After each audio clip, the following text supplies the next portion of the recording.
রাষ্ট্র ব্যবস্থাপনা যেটা ছিল 16 বছর, সেই 16 বছরের যে মাত্রা আমরা এই 5 আগস্টের পরে এই 2025 সালে এসে 24 থেকে এই 25 আমরা দেখতে পাচ্ছি যে নারীদের প্রতি যে সহিংসতা সে মাত্রা 2, 3, 4 গুণ বেশি বেড়ে গেছে।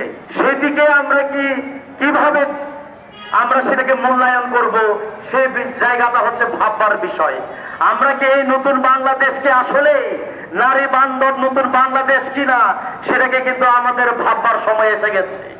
আমাদের নারীরা এই যে নতুন বাংলাদেশের কথা বলছি, যে নতুন সংবিধানের কথা বলা হচ্ছে, সেখানে বিভিন্ন সংস্কারের কমিশনের সেখানে বলা হচ্ছে, আমরা ইদানিং দেখতে পাচ্ছি এই নারী সংস্কার যে সংস্কার কমিশন রয়েছে সেটার বিরুদ্ধে যে বাংলাদেশে আগুন জ্বলছে। এই যে এই ধরনের দর্শন, এই ধরনের নারীদের প্রতি যেন তাদের দৃষ্টিভঙ্গি রাখতে পারে, যার কারণে এই কমিশনের বিরুদ্ধে তারা রাজপথে নেমেছে। আমরা এই ধরনের যারা এই কমিশনের বিরুদ্ধে রাজপথে নেমেছে তাদেরকে আঙুল দেখিয়ে বলতে চাই, দেখুন আদিবাসী ছাত্ররা জেগে আছে, আমরা জেগেছি। এই ঘটনা শুধু আমাদের খ্যাত সম্প্রদায়ের জন্য লজ্জার বিষয় নয়, এটি 3 পার্বত্য চট্টগ্রাম, আমাদের জন্মজাতি এবং আদিবাসী, আমাদের নারীদের জন্য, আমাদের পুরুষের জন্য একটি লজ্জা এবং মর্মান্তিক ঘটনা বলে আমি মনে করি। আপনারা চিন্তা করে দেখুন এবং অনুভূতি করে দেখুন, খানসির মতো যে দুর্গম এলাকা, যেখানে কোনো যোগাযোগ ব্যবস্থা নাই, যেখানে চারিদিকে পাহাড় গাছপালা ছাড়া কিছু নাই, সেই এমন জায়গায় যদি আমাদের আশপাশের নারী অনিরাপত্তায় প্রাণ হারাতে হয়, তাই আমাদের সমতলে অবস্থিত আমাদের 3 পার্বত্য চট্টগ্রামে আমাদের যে যুবজাতি নারীদের যে নিরাপত্তা, এ বিষয়ে নিয়ে আমি অবশ্যই চিন্তিত। এখনো অপরাধীদের শাস্তি নিশ্চিত করা হয় না, এমনকি গ্রেপ্তারও করতে পারে নাই। বন্ধুগণ, আমরা 2 দিন আগে এখানে উপস্থিত হয়েছি প্রতিবাদ জানাতে, কাউখালীতে একজন ফার্মানের চর্চিত হয়েছে তার কারণে।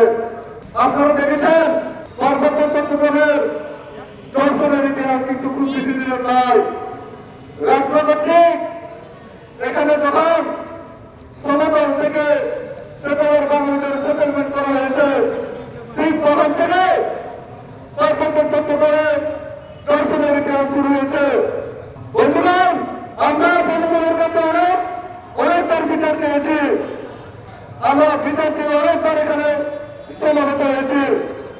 একজন যুগ্ম মহিলাকে যেভাবে নৃশংস ভাবে ধর্ষণে তাকে হত্যা করা হয়েছিল, এটা সত্যি মেনে নেওয়ার মতো না, সত্যি কোনোভাবে মেনে নেওয়ার মতো না। এটা ওই মহিলা 3 সন্তানের জননী, যার মধ্যে একটা সন্তান এখনো দুধের বাচ্চা। আপনারা চিন্তা করতে পারছেন ওই দুধের বাচ্চার কি অবস্থা হবে? সে বাঁচবে কি করে? তার মা তো নেই। আমরা একটা সুস্থ বিচার চাই। নির্মম ভাবে আমাদের বোন জিংমাত জ্ঞানকে যে অপহরণ বা যে ধর্ষণ করেছে তাদের সুষ্ঠু বিচার এবং শাস্তি দাবিতে আমরা এখানে সমাবেত হয়েছি। তো আজকে আপনাদের সামনে আমি লিখিত কিছু বক্তব্য পাঠ করে শোনাই।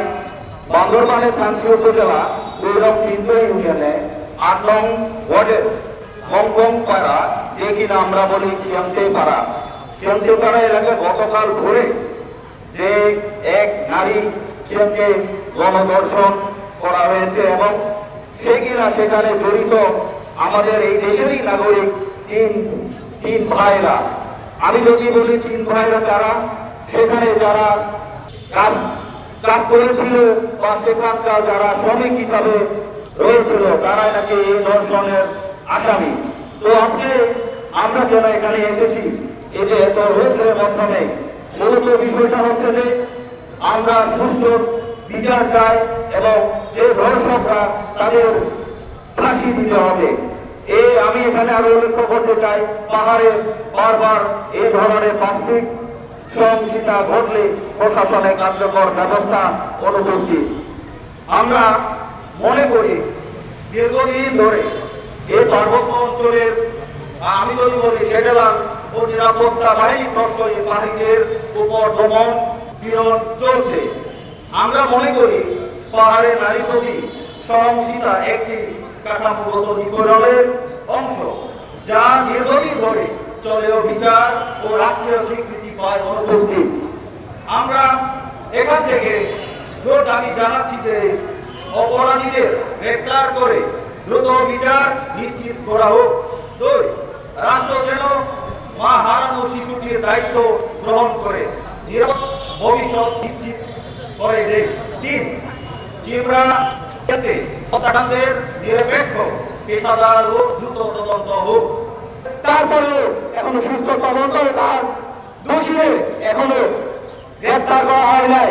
দোষীদের হোক সেটা হোক পাহাড়ি কিংবা বাঙালি, দোষীর কোনো শাস্তি হতেই হবে, তারপর ছাড় দেওয়া যাবে না। আমার তখনই আমার লাগে, তখনই আমার ব্যক্তিগত লাগে। কোনো পাহাড়ি এক অনুমান নামে সাংবাদিক ভাই সে তার ব্যক্তিদের শিশুকে জিজ্ঞেস করে 3 জন পর্যটক থাকার পরে আপনার বউলাকে আপনি কেন পাঠিয়েছে, সে কি একা গেছে? আমার তখনই আমার থাকে তিনি যখন ব্যক্তিদের দোষকে ব্যক্তিদের পক্ষে ওই কথা না বলে, যখন সে দোষী তার বিরুদ্ধে কথা বলার ট্রাই করে,